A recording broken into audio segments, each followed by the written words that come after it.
Hey, welcome to part 4 of my doctoral dissertation, Aging in Youth Ministry.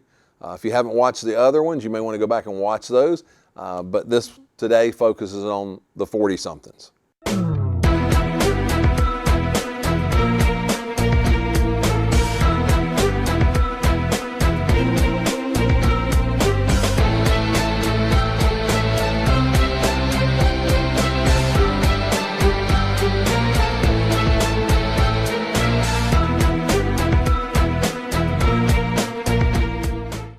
So we've covered in session 1 the why of the study. Why did we do the study? Why did we feel a need to kind of put this together and kind of the process of how we did it? We talked about the barriers to longevity in youth ministry as well as the positives to longevity in youth ministry.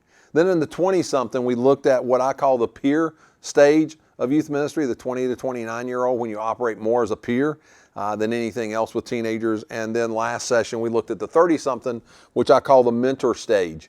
Meaning that you're handling the youth as more of a mentor and not necessarily the peer, or in this stage, the 40-something we're going to look at today, the parent stage or the father stage of youth ministry. So let's take a look at a chart, the same chart we've been looking at each session. Let's look at the characteristics that came out of developmental psychology as well as our survey for the 40-something. So the 40 to 49-year-old has some disillusionments with former dreams. In other words, things haven't all worked out quite the way that they hoped that they would. I know that some of my earlier days, the concept of being like a great camp speaker and speaking to thousands of teenagers entered my dreams in the older or younger days that didn't work out. Also had a desire at one time I thought would be kind of really neat to, after 20 years, which would have put me somewhere in this zone, and around 20 years that I would stop the local church ministry and then I would go teach in a college or a seminary. And here I am still at 60 some years old and a local church staff situation, loving on teenagers and fulfilling the dream of impacting other youth ministers through YouTube. So it's totally different. So some disillusionment sometimes can happen there with some of your former dreams. At 40 to 49, feeling of aging out of youth ministry. This is when it really settles in. At 30-some, you can usually handle it. 40 to 49, you really begin to go, am I really supposed to do this the rest of my life? And it's a hard thing to kind of walk your way through. And that's one of the things I hope this study helps you with, that it is possible to stay, and there's a path to stay in youth ministry for the long haul. So I'm hoping that this helps you with that, but this falls into place during this time of that 40 to 49-year-old. Second adulthood starts. Many times you begin to realign and rethink about what you've done up to this point from 20 to 40, and you begin to set up the second adulthood to kind of get going again, to try to make some changes, course corrections, those kind of things. Develops cross-cultural aspect of youth ministry. At 40 years old, you become a missionary to teenagers because you're ministering cross-culturally. You're so far away from adolescence that it is a different culture. And so it is a culture that you have to study. As I was reading one guy who'd been in youth ministry a good while, he was talking about how much he had to study just to keep up. I know for me, I struggled to keep up with the music that the kids are listening to. And at one time, you know, like I knew, even in the Christian world, I knew every Christian group, every Christian song, and all that in my earlier days. And now I can't even keep up with what the current latest worship song is, or the latest, you know, youth or youth band, you know, that's out there. I just struggle sometimes with that. So it is a cross-cultural aspect. Evaluation of success, effectiveness, a search for meaning in ministry. You begin to look backwards and say, have I been successful? What have I really done? That really settles in and can weigh in on a youth minister in that 40 to 49-year-old zone, just trying to figure out whether or not what they've done has been successful in the kingdom of God. Then less dominated by the need to win or be right. So in other words, the giving in is easier to do. The concept of the whole team, I think, really applies better in this 40 to 49-year-old zone youth minister. You begin to recognize even better how the youth ministry fits the entire church. So that's a part of the process here. Then desires to enjoy his work. At 40 to 49, you begin to settle in, not so much grabbing to move ahead, but to enjoy what you're getting to do. Enjoy that aspect of work. Then, self-worth, accepting of oneself. You begin to be okay with how God's made you. And as much as we may teach that, try to teach that to our kids, that God's made you special, be okay with that, they're still searching for that. In our earlier, younger years of adulthood, many times we're searching for that. We begin to be okay with that, accepting our own self and be okay with our self-worth. Gives up the tyranny of the external evaluations. We begin to settle in on what we're doing and not be worried about what everybody else thinks. That aspect of what everybody else is thinking about our ministry and our lives begins to fade more in that 40-year-old zone. And then greater concern for other people, mercy. We develop this heartbeat for others. This is where relational ministry begins to really settle in as you kind of move from the 30s into the 40s.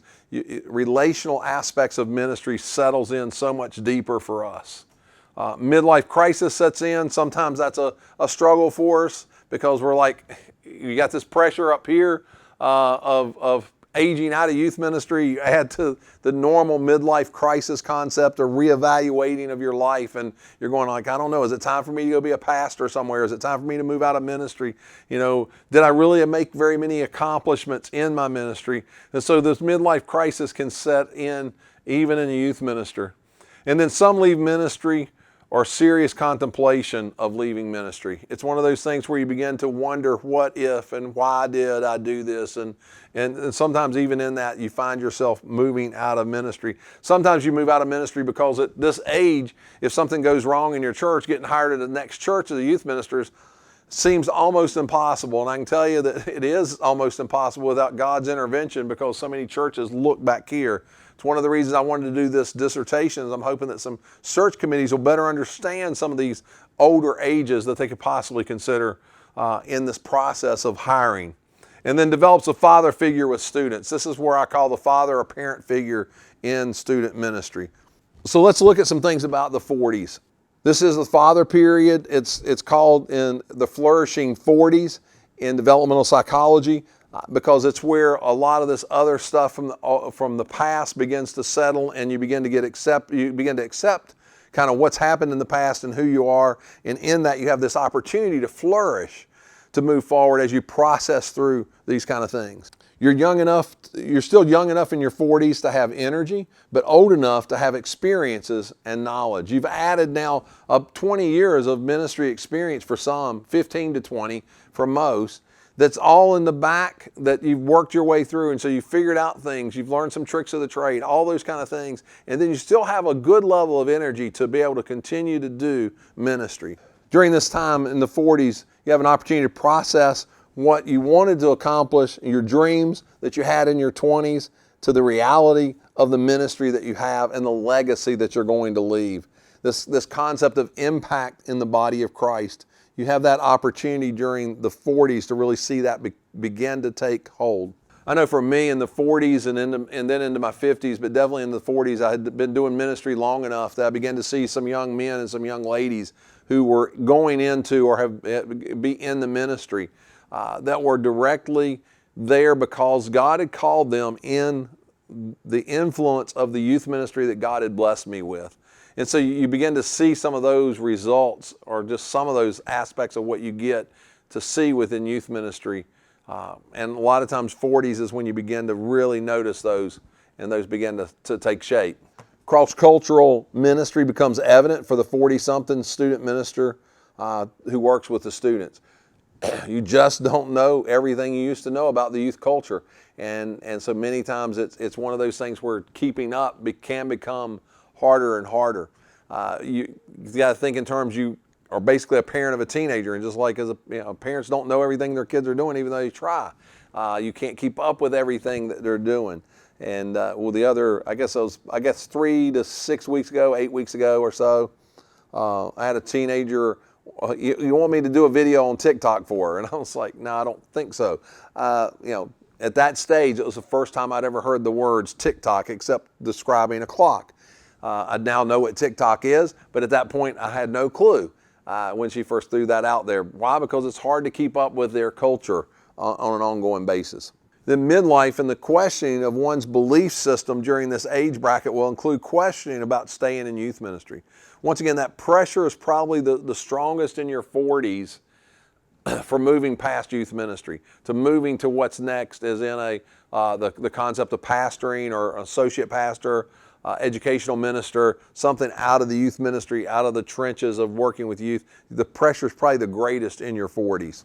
I feel like sometimes that pressure is connected to just kind of that concept of midlife, no matter what industry you're in. You know, this aspect of re-questioning, what have I done and where am I going and why am I still here? That pressure is on us. Then the aging of the body begins to set in.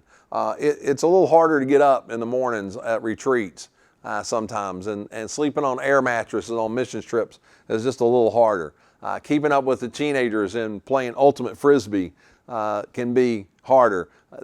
In your 20s and 30s, you have a rousing game of basketball, and the next morning get up just fine. Now you have a rousing game of basketball, and even in your 40s, you can usually keep up with the students pretty well, but it's the next morning when you realize you're 40 years old. And so the body begins to struggle a little more to stay in that world of high energy around the teenagers. And so you find your ministry from 40 to 49 shifting a little bit to where the energy is not quite so high and the relationships pick up a little higher. With some of those kind of pressures, there's this aspect that the age of the student minister begins to settle in and wonder about his effectiveness.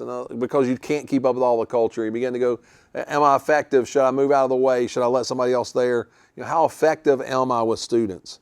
This less need to win or be right, more concerned with continuity of ministry, that aspect's a positive that helps you to better fit within the structure of a church setting.